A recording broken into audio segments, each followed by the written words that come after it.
cũng cho xì à cũng cho lo à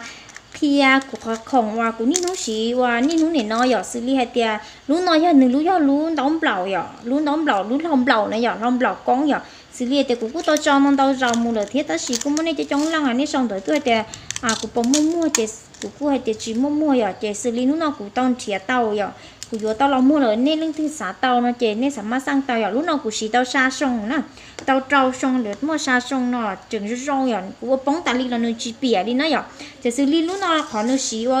xí tao trong gì sắp láo nó chỉ nó do bị gì thế lúc nào mà nó xí bầu bé cho không bầu được nó giờ à bị gì tên nó bóng đi nó giờ nét khờ đi nó ná nét khờ đi nó dùng gì hàng trốn này giờ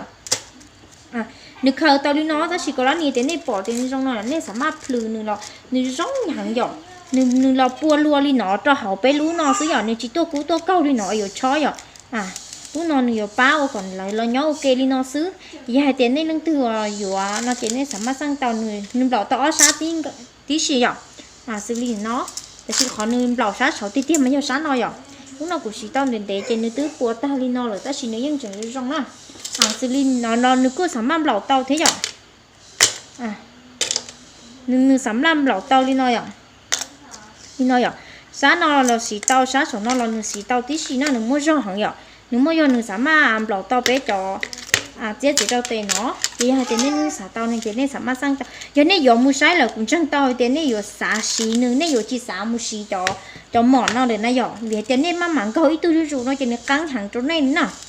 nó cắn cho dù giờ, chỉ dù qua hậu lực cắn, giờ hai tiền nên xí li của nó mà nên xí là mà nên chừng xài dù anh gì giờ